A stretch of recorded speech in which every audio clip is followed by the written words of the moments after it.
ഡൽഹിയിൽ IAS അക്കാദമിയുടെ ബേസ്മെന്റിൽ വെള്ളം കയറി മലയാളി അടക്കം 3 വിദ്യാർത്ഥികൾ മുങ്ങി മരിച്ചു. കൊച്ചി സ്വദേശി നവീനാണ് മരിച്ച മലയാളി ദുരന്തത്തിന് കാരണം അധികൃതരുടെ അനാസ്ഥയെന്നാരോപിച്ച വിദ്യാർത്ഥികളുടെ പ്രതിഷേധം. പോലീസും സമരക്കാരും തമ്മിൽ സംഘർഷമുണ്ടായിരിക്കുന്നു. വിവരങ്ങളുമായി അഭിന ചേരുന്നുണ്ട്. അഭിന, എന്തൊക്കെയാണ് വാർത്തയുടെ കൂടുതൽ വിശദാംശങ്ങൾ? ഏറ്റവും ദുഃഖകരമായ ഒരു കാര്യമെന്ന് പറഞ്ഞാൽ ഈ ഒരു വെള്ളക്കെട്ടിൽ റോസ് IAS അക്കാഡമിയിലുണ്ടായ വെള്ളക്കെട്ടിൽ ഒരു മലയാളി എറണാകുളം സ്വദേശിയും JNU ഗവേഷക വിദ്യാർത്ഥിയുമായ നവീനും ഈ ഒരു ദുരന്തത്തിൽ മരിച്ചിട്ടുണ്ട്. അതുപോലെ തന്നെ നവീനോടൊപ്പം തന്നെ UP സ്വദേശി ശ്രീയ യാദവും ടാനിയ ടോണിയ എന്നിവരുമാണ് ഈ ഒരു ദുരന്തത്തിൽ മരിച്ചിരിക്കുന്നത്. ഇന്നലെ വൈകിട്ടാണ് ഈ ഒരു സംഭവം ഉണ്ടായിരിക്കുന്നത്. ഈ ഒരു സംഭവത്തിൻ്റെ പശ്ചാത്തലത്തിൽ വലിയ രീതിയിലുള്ള പ്രതിഷേധമാണ് സംഭവ സ്ഥലത്ത് നടക്കുന്നത്. അതായത് പോലീസ് വിദ്യാർത്ഥികളും തമ്മിൽ വലിയ രീതിയിലുള്ള വാക്കേറ്റവും അതുപോലെ തന്നെ സംഘർഷങ്ങളും പ്രദേശത്ത് ഉണ്ടായിരിക്കുകയാണ്. അതായത് ഈ ഒരു മരണത്തിന് ഉത്തരവാദി അല്ലെങ്കിൽ ഈ ഒരു ദുരന്തത്തിന് ഉത്തരവാദി ആരാണെന്ന് ചോദിച്ചുകൊണ്ടായിരുന്നു വിദ്യാർത്ഥികളുടെ ഇത്തരത്തിലുള്ള ഒരു പ്രതിഷേധം നടന്നത്. അതുപോലെ തന്നെ ഈ ആം ആദ്മി MP സ്വാതി മാലിവാളിനെതിരെ വലിയ രീതിയിൽ ഗോ ബാക്ക് വിളിച്ചുകൊണ്ടായിരുന്നു മുദ്രാവാക്യം വിദ്യാർത്ഥികൾ വിളിച്ചിട്ടുണ്ടായിരുന്നത്. അതുപോലെ തന്നെ വലിയ രീതിയിലുള്ള രാഷ്ട്രീയ ആരോപണങ്ങളും ഈ ഒരു സംഭവത്തിൽ ഉണ്ടായിട്ടുണ്ട്. അതായത് ഏറ്റവും കൂടുതൽ BJP ഉന്നയിക്കുന്ന ഒരു കാര്യമെന്ന് പറഞ്ഞിട്ടുണ്ടെങ്കിൽ ആം ആദ്മി പാർട്ടിയായ അരവിന്ദ് കെജ്രിവാൾ അടക്കം ആം ആദ്മി പാർട്ടി നേതാക്കളടക്കം ഇതിൽ വലിയ രീതിയിലുള്ള കൊലപാതകത്തിന് ഇവർക്കെതിരെ കേസെടുക്കണം എന്നുള്ള കാര്യങ്ങളും അതുപോലെ തന്നെ ക്രിമിനൽ കുറ്റമടക്കം ഈ അരവിന്ദ് കെജ്രിവാളിനും അതുപോലെ തന്നെ ആം ആദ്മി പാർട്ടികൾക്കെതിരെയും എടുക്കണമെന്നാണ് ഇതുപോലെ BJP പ്രവർത്തകരടക്കം ഉന്നയിക്കുന്ന പ്രധാന കാര്യം. എന്നാൽ ഇതിനെക്കുറിച്ച് സർക്കാർ ഉന്നയിക്കുന്ന ഏറ്റവും വലിയൊരു കാര്യം എന്ന് പറഞ്ഞിട്ടുണ്ടെങ്കിൽ ഇതിൽ ഏറ്റവും കൂടുതൽ മുൻകൈ എടുക്കേണ്ടത് BJP ആണെന്നും കഴിഞ്ഞ വർഷം വരെ BJP ആണ് ഇക്കാര്യത്തിൽ നടപടികൾ എടുക്കേണ്ടിയിരുന്നതെന്നും ഈ ഡ്രൈനേജ് അടക്കമുള്ള കാര്യങ്ങളിൽ ക്ലീൻ ചെയ്യേണ്ടത് അടക്കം BJP ആണെന്നും ഉള്ള കാര്യങ്ങളാണ് സർക്കാർ ഉന്നയിക്കുന്നത്. എന്നാൽ ഈ ഒരു പ്രശ്നത്തിൽ സർക്കാർ വലിയ രീതിയിലുള്ള അന്വേഷണത്തിന് ഉത്തരവിട്ടിട്ടുണ്ട്.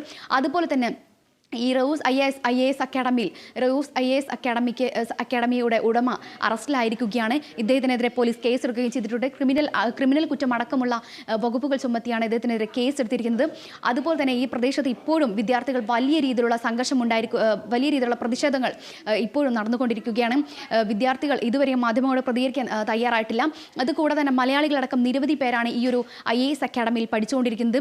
ഇതിൽ ഈ ഒരു സംഭവ സമയത്ത് 40-ലധികം വിദ്യാർത്ഥികൾ ഈ ലൈബ്രറിയിൽ ഉണ്ടായിരുന്നു. അതായത് നമ്മൾ ശരിക്കും പറയുകയാണെങ്കിൽ ഈ ഒരു IAS അക്കാഡമി, അതായത് IAS അക്കാഡമിയുടെ വലിയൊരു ഹാളാണ്. ഈ ഒരു ഹാളിന് തൊട്ട് താഴെയായിട്ടാണ് ഡ്രൈനേജ് സ്ഥിതി ചെയ്യുന്നത്. കനത്ത മഴയായിരുന്നു. ഈ 5 മണിക്ക് ശേഷം കനത്ത മഴയായിരുന്നു പ്രദേശത്ത് ഉണ്ടായിരുന്നത്. ഈ ഒരു മഴ പെയ്യുന്ന സാഹചര്യത്തിൽ ഡ്രൈനേജ് വലിയ രീതിയിൽ വെള്ളം നിറയുകയും ഈ വെള്ളം ഇരച്ച് കയറുകയുമാണ് ചെയ്തിരുന്നത്.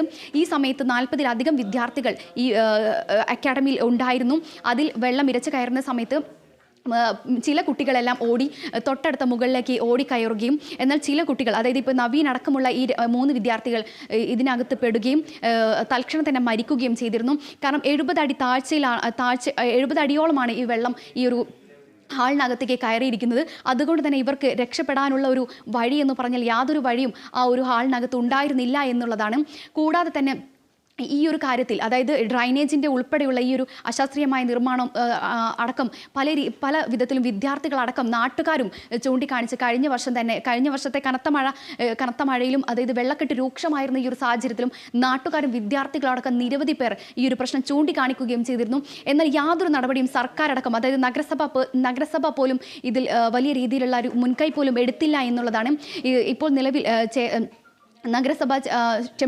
മേയർ അടക്കം വലിയ രീതിയിലുള്ള അന്വേഷണത്തിന് ഉത്തരവിട്ട് കഴിഞ്ഞിട്ടുണ്ട്, നിർദ്ദേശങ്ങൾ നൽകിയിട്ടുണ്ട്. രക്ഷാപ്രവർത്തനം അതുപോലെ തന്നെ മറ്റു കാര്യങ്ങളല്ല നിലവിൽ രക്ഷാപ്രവർത്തനങ്ങളെല്ലാം പൂർത്തിയായിട്ടുണ്ടെങ്കിൽ പോലും അതായത് ഈ ഒരു ദുരന്തത്തിന് കാരണം എന്താണെന്ന് അടക്കമുള്ള കാര്യങ്ങൾ മേയർ അന്വേഷിക്കണം എന്നുള്ള കാര്യങ്ങളൊക്കെയാണ് ഇപ്പോൾ നിർദ്ദേശങ്ങൾ പുറപ്പെടുവിച്ചിട്ടുള്ളത്. എന്നാൽ ഈ ഒരു കാര്യത്തിൽ മേയർ അടക്കമുള്ള പാർട്ടി പ്രവർത്തകർ, അതായത് ആം ആദ്മി പാർട്ടി അടക്കമുള്ളവരെ പ്രതിയാക്കണമെന്നാണ് വിദ്യാർത്ഥികളടക്കമുള്ളവരുടെ പ്രധാന ആവശ്യങ്ങൾ ഉന്നയിക്കുന്നത്. അതായത് ഈ അല്ലെങ്കിൽ ദുരന്തത്തിന് ഉത്തരവാദികൾ ഭരിക്കുന്ന ഭരണകൂടങ്ങളും അതുപോലെ ജില്ലാ ഭരണകൂടങ്ങളും അതുപോലെ തന്നെ നഗരസഭ അടക്കമുള്ളവരാണെന്നാണ് വിദ്യാർത്ഥികൾ ഉന്നയിക്കുന്ന ഒരു ആക്ഷേപം എന്ന് പറഞ്ഞിട്ടുണ്ടെങ്കിൽ അതുപോലെ തന്നെ വിദ്യാർത്ഥികളുടെ ആവശ്യങ്ങൾ പോലും അംഗീകരിച്ചില്ല. നമുക്കറിയാം ഈ ഒരു ഈ ഒരു അക്കാഡമി 1953 മുതൽ ഇവിടെ സ്ഥാപിതമായിട്ടുള്ളതാണ്. അതായത് വർഷങ്ങൾ പഴക്കമുള്ള ഒരു സ്ഥാപനമാണ് ഈ ഒരു റോസ് IAS അക്കാഡമി എന്ന് പറഞ്ഞിട്ടുണ്ടെങ്കിൽ. അതുകൊണ്ട് തന്നെ നിരവധി വിദ്യാർത്ഥികൾ ഇവിടെ പഠിക്കാൻ വരുന്നുണ്ട്. ഈ ഒരു പ്രദേശത്ത്, അതായത് ഈ ഒരു അക്കാഡമി മാത്രമല്ല, കൂടുതൽ വിദ്യാർത്ഥികളും നമ്മുടെ അതായത് കേരളത്തിൽ നിന്ന് പോലും നിരവധി വിദ്യാർത്ഥികളാണ് ഈ ഒരു പ്രദേശത്തേക്ക് പഠിക്കാനായി വരുന്നത്. IAS നെറ്റ് അടക്കം പല കോഴ്സുകൾക്കായും വിദ്യാർത്ഥികൾ വരുന്നതും ഈ പ്രദേശത്തേക്കാണ്. അതുപോലെ തന്നെ IAS പല കോഴ്സ് സെൻ്ററുകളും ഇവിടെയാണ് സ്ഥാപിച്ചിരിക്കുന്നത്. അതുകൊണ്ട് തന്നെ വലിയ രീതിയിലുള്ള നിരവധി IAS അക്കാഡമികളാണ് ഇവിടെ പ്രവർത്തിക്കുന്നത്. ഈ ഒരു പശ്ചാത്തലത്തിൽ ഇത്തരത്തിലുള്ള മുൻകരുതലുകൾ ഒന്നും എടുക്കാതിരുന്നത് വലിയൊരു പൂർണ്ണ പരാജയമായിട്ടാണ് എതിർ പാർട്ടികളെല്ലാം കരുതുന്നത്. പരസ്പരം പഴി ചാരുകയാണ് ഈ ഒരു വിഷയത്തിൽ. അതായത് ഈ പ്രതിപക്ഷത്തിരിക്കുന്ന പാർട്ടികളടക്കം വലിയ രീതിയിലുള്ള ആരോപണങ്ങളാണ് ഉന്നയിക്കുന്നത്.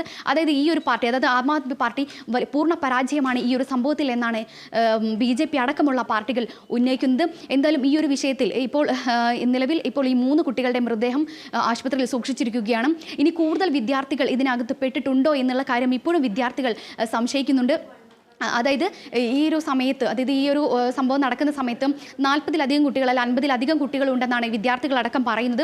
എന്നാൽ ഈ ഒരു സംഭവത്തെ പോലീസ് തള്ളുകയാണ്. അതായത് 50 കുട്ടികളല്ല 40 കുട്ടികൾ മാത്രമായിരുന്നു ആ ഒരു ഹാളിൽ ഉണ്ടായിരുന്നത് എന്നാണ് പോലീസ് പറയുന്നത്.